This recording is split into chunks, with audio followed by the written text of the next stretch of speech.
आपण पाहत आहात भारत इनसाइड न्यूज मराठी, हिंदी, बांगला।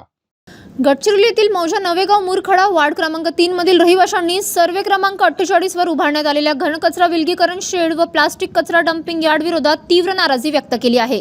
ग्रामपंचायतीने सन 2022-23 मध्ये उभारलेले हे डंपिंग यार्ड थेट राहत्या वस्तीला लागून असल्याने नागरिकांच्या आरोग्याचा प्रश्न निर्माण झाला आहे। या परिसरात एनटीपीचे तसेच व्यावसायिक प्लॉट्स असून अनेक कुटुंबे वास्तव्यास आहेत। याशिवाय जवळून 30 मीटर रुंदीचा प्रास्ताविक रिंग रोड जाणार असून तो चंद्रपूर-नागपूर महामार्गाला जोडला जाणार आहे। शेजारीच सार्वजनिक पोलीस ग्राउंड असल्याने दररोज सकाळ सायंकाळ व्यायाम, मॉर्निंग वॉक, योगा तसेच पोलीस भरतीची तयारी करणारे युवक येथे येतात। मात्र डंपिंग यार्डमुळे दुर्गंधी, डासांचा प्रादुर्भाव व आरोग्य धोके वाढत असल्याची तक्रार नागरिकांची गेली। नागरिकांच्या म्हणण्यानुसार या परिसरातील सर्वे क्रमांक 44, 46, 77, 1, 49, 50, 51 येथे निवासी लेआउट मंजूर असून सन 2012 मध्ये ग्रामपंचायत व जिल्हा आरोग्य अधिकाऱ्यांनी नहारकत प्रमाणपत्रे दिलेली आहेत।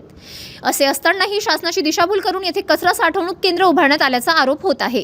याबाबत वारंवार लेखी व तोंडी तक्रारी करूनही प्रशासनाने दुर्लक्ष केल्याचा संताप व्यक्त करण्यात येत आहे।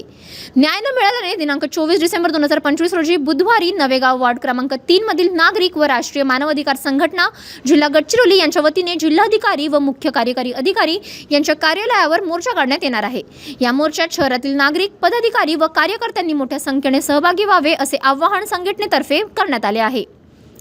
रिटेक या मोर्चात शहरातील नागरिक, पदाधिकारी व कार्यकर्त्यांनी मोठ्या संख्येने सहभागी व्हावे असे आवाहन संघटनेतर्फे करण्यात आले आहे। आपण पाहत आहात भारत इनसाइड न्यूज मराठी, हिंदी, बांगला।